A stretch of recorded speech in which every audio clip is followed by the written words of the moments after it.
Why did you let him kill me?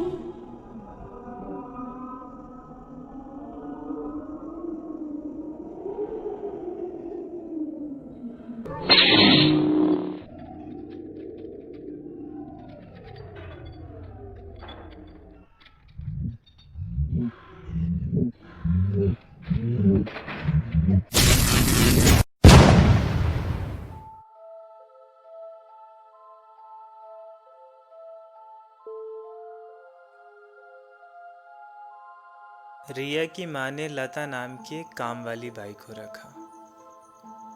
लता अपनी बेटी काजल, जो रिया की उम्र जितनी 8-9 साल की ही थी, को साथ लाती और घर का सारा काम करती। इस दौरान स्वभाव से अंतर्मुखी, शांत, मासूम सी काजल बैठक के कोने में बैठे, जहाँ पर लता काम करते हुए उसे हर समय देख सकती थी, अपनी एक छोटी सी गुड़िया के साथ खेलती रहती।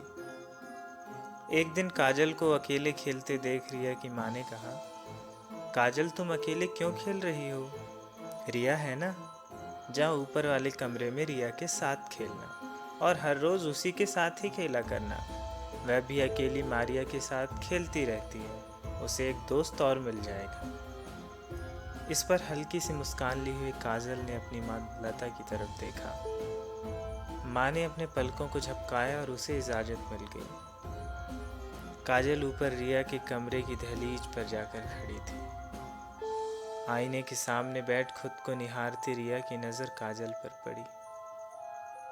रिया, कौन हो तुम? काजल को ऊपर से नीचे देखते हुए थोड़ी तीखी आवाज़ में।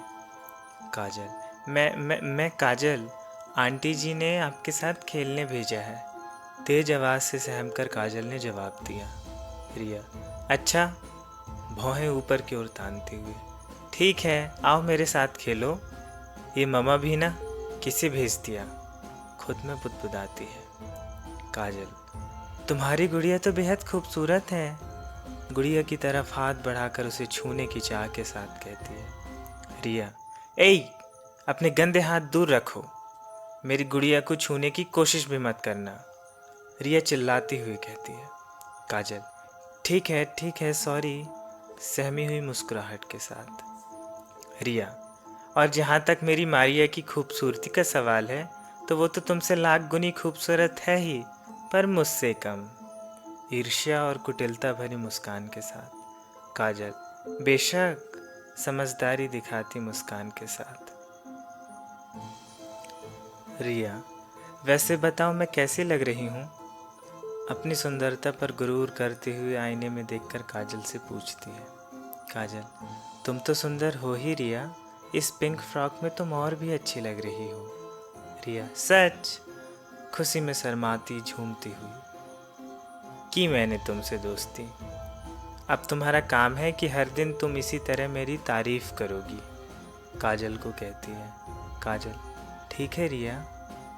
निर्मल, निश्चल, नरम दिल की, औसत चेहरे मोहरे वाली सांवली काजल रिया के इन तेवरों के बाद भी उसके पास रोज जाती और रिया के द्वारा उसके रंग रूप कपड़ों पर निराशाजनक टिप्पणियां करने के बाद भी उसके साथ शांत भाव से खेलती।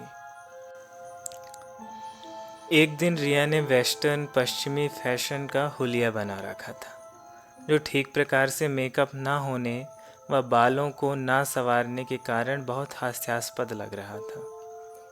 खड़े बाल ऐसे लग रहे थे जैसे लचीली टूटी फूटी पतली घास खड़े होने की कोशिश कर रही हो। अपने ऐसे हुलिये पर अपने मुंह मियाँ मिट्ठू बनते हुए, रिया, काजल मैं कैसी लग रही हूँ? बहुत खूबसूरत ना? आईने में अपने आप को दाएं बाएं आगे पीछे से देखते हुए मुस्कुराते हुए। काजल, बहुत अच्छी रिया, बहुत अच्छी। हास्यास्पद हुलिये पर अपनी हंसी को रोकते छिपाते हुए। रिया, तुम हंस रही हो? बहुत गुस्से में चिल्लाते हुए, तुम मुझ पर हंस रही हो? बेवकूफ़ अनपढ़ लड़की, तू क्या जाने विदेशी फैशन। मामा, मामा, जल्दी आओ, देखो इस बदसूरत लड़की को, मुझ पर हंस रही है, ज़ोर ज़ोर से चिल्लाते हुए। आवाज़ सुनकर रिया की माँ और लता किचन से निकलकर बैठक खाने में दौड़ कर आते हैं। रिया की माँ, क्या हुआ बेटा, क्या हुआ? ऊपर कमरे में देखते हुए रिया से पूछती है। रिया, ये बदसूरत लड़की मुझ पर माँ, मुझ पर हंस रही है।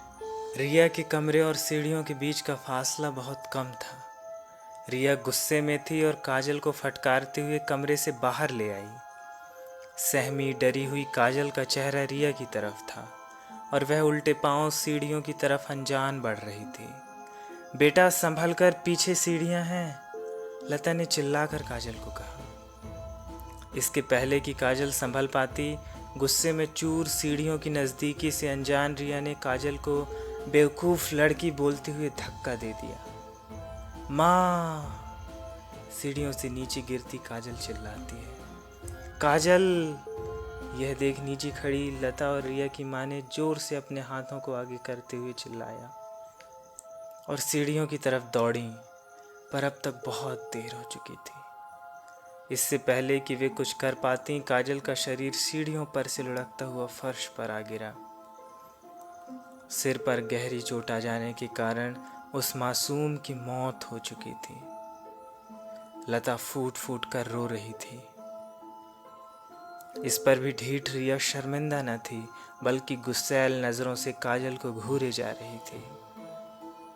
इतनी अमानवीयता देखकर संतान वियोग से क्षुब्ध होकर क्रोधित काजल की माँ लता ने बिलख बिलख कर रिया को श्राप दे दिया कि नालायक बेशर्म हत्यारन लड़की, तुझे मेरी हाय लगेगी। और रिया की माँ को देखते हुए कहा कि इसका ये पागलपन ही इसे खा जाएगा। रिया की माँ अपने घुटनों पर बैठकर विलाप करने लगी। कुछ देर बाद लता ने जब अपना आपा संभाला तो अपने कहे पर बहुत दुखी हुई और चुपचाप अपने घर वालों के साथ काजल को उठाकर ले गई। इस घटना को लेकर रिया की माँ ने उसे बहुत डांटा और उस पर हाथ भी उठा दिया। कुछ दिनों बाद एक दिन सनकी रिया ने गुस्से में आकर जब उसकी माँ बाजार सामान लेने गई थी, खुद को अकेला पा कमरे में बंद कर लिया और ब्लेड से उसने अपने हाथों की नसों को काट लिया। अधिक खून बहने से उसकी मौत हो गई। लेकिन रिया की बदतमीज, क्रूर, सनकी, श्रापित आत्मा उसकी गुड़िया मारिया में समा गई। इस तरह मारिया अब श्रापित हो जाती है। इस घटना के बाद रिया की माँ ने रिया के सारे सामानों, जिसमें उसके कपड़े, खिलौने, मेकअप के सामान और मारिया भी शामिल थी, रिया के कमरे में बंद कर उसमें ताला डाल दिया। रिया की दुखद यादों के साथ जीना रिया की मम्मी पापा के लिए मुश्किल हो गया था। यही वजह थी कि वे उस घर को बेच देते हैं और शहर चले जाते हैं। दोस्तों, अतीत का वो कल यहीं ख़त्म होता है और रेशमा को जो गुड़िया मिलती है, वो गुड़िया और कोई नहीं, मारिया ही है।